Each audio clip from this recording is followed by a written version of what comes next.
Okay, I can't talk about this as much as I would like to because it went over 10 minutes. But I can give you the gist of why that bill that would turn us into complete martial law and they can detain anyone at any time, including American citizens and shit, will not be as bad as you think it will be. It will be bad, but it probably won't be bad for Americans.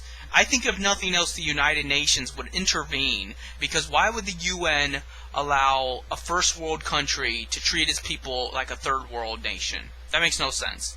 So, I don't expect it to apply to American people. I do expect it to apply to foreigners, and I do expect it to turn America into a more fascist state, and I use that word in its literal context. We will become an ultra-nationalist state where, we think America's the best, and we shouldn't trust anyone else from any other country, whether or not they have any kind of motivation to try to hurt us, which makes no sense, because what can they do? As individuals, what can they do? They would have to collectively, as a whole nation, come against us for it to be a viable threat. And even then, it would have to be a big nation. It would have to be Russia, or China, or Iran, and that's not going to happen. Even, we define terrorism as these rogue groups that are, that are sprinkled all around the Middle East and shit. So, they pose no significant threat. They're more of a nuisance.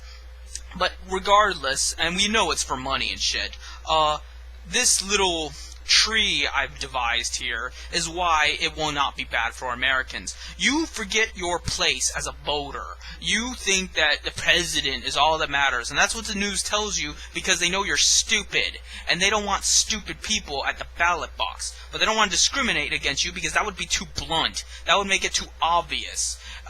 So we have democracy at the bottom. We are a democracy. We vote for our representatives. We should just vote, but we vote for representatives to vote for us. So it is our duty to vote for the right state representatives, the right senators, and things that will vote properly. Then it goes to the first republic, which is the state representatives. You learn a lot about a politician when he leaves office, when he no longer has anything to hope for. Like Charlie Crist, when he knew his terms were up as governor, he showed that he was not a moderate Republican. He was just a liberal Democrat. He wasn't even a leftist. All the time he was in office, he didn't do shit for the working class. All he did was make sure that abortion didn't even have this little minuscule regulation against it where you would have to get a sonogram first. Because God forbid you should have to validate that that's a baby inside you and not just some gremlin coming between you and your sex life. So, even that little teeny bit, he did not give the right wing. And, so presidents are going to do the same thing. You cannot rely on Ron Paul. Ron Paul is not going to save you. If Ron Paul wants a second term, he'll fucking do what the Senate floor tells him to do. And even if he doesn't and he manages to get a second term, I sincerely doubt they will vote for him, because we do not vote for the president. This is what most people don't realize. We vote for the other politicians, but technically we don't vote for the president. Our vote is just like a straw poll, and then the other politicians vote for the president. Now, if this was an honest country that valued integrity, they would, get you to vote for the state representatives and shit like that by saying, well, I voted for that president you liked, But no, they keep that all secret and act like, ooh, the president's all important. But they decide who the president is. So after a bill leaves the state representative floor, it is taken to Congress, So then the senators decide whether or not a bill gets passed. And then, once the senators have decided, it goes to the president, who can veto it, but probably won't. Not unless it's like his last term. So, then there are these dividends. There are these variables that can change the law even after it's been officialized.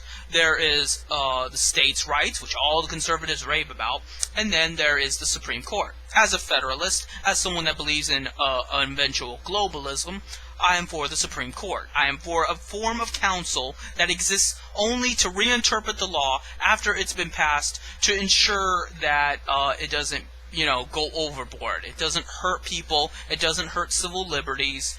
And the Supreme Court can only handle so many issues at a time, so it has to really matter. And I would think something that would be able to detain any American for any reason would matter.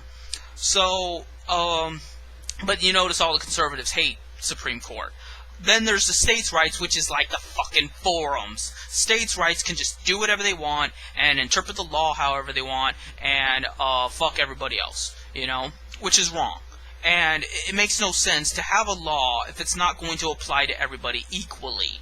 If you have a law, it applies broadly, applies universally. They should be basic principles of living, not simply, the way someone over there does it, but you don't. And the way it is now with states' rights, it's more like they don't have laws. The federal government just gives them ideas. And if the states don't follow through with those ideas, the federal government doesn't give them the allowance of federal tax money.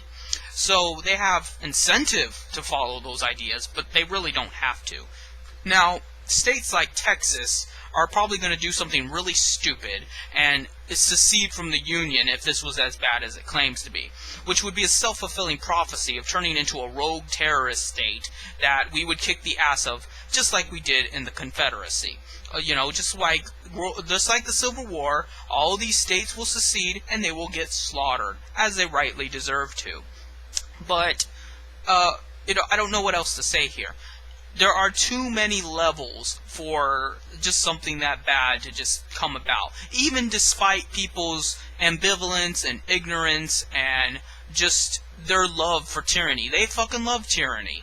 I wouldn't get banned from as many forums as I do if people did not love to be controlled. You see all the trolls on my page talking about, hey, it's your forum. You should be nicer. You should lick their ball sack. That would ensure you don't get banned. They love it. They love Mussolini. They love Adolf Hitler. They love fucking having nothing. They love other people telling them what to do. That is why we built America to begin with. I don't care what anybody says. The Indians, they deserve to die. They deserve to be slaughtered because their tribalist crap was an autocracy. It was these, primitive ape-like civilizations where they had one alpha male at the top that commanded those at the bottom. And, they used to throw people that they didn't like into the volcano to appease their fire god. And it is like that on the internet, and that is why the internet needs to be regulated. They're a bunch of fucking savages, and they need to be taken over by civilized men and, made domesticated. So, that is why America was built. We chose to get away from the monarchies and, the republics where a small group of people made the laws. We chose to get away from direct democracies where, people vote for the moderator types. We chose a clusterfuck. We chose a fucktocracy, which is organized chaos. It's just all this shit going on at once, clashing into each other, contradicting each other, hoping that in the midst of all that debunk, that we would keep our rights. That they'd be too busy, canceling each other out and not busy, coming against our civil liberties. However, you notice that only applied to white people in those days. It didn't apply to people that came from other countries. When the Irish immigrants came here, they had no problems tyrannizing them. They didn't have any problems tyrannizing the Catholics, the blacks, the Jewish people, women. So, obviously there was some limitations, but, it was a decent enough idea. And I'm nearing 10 minutes.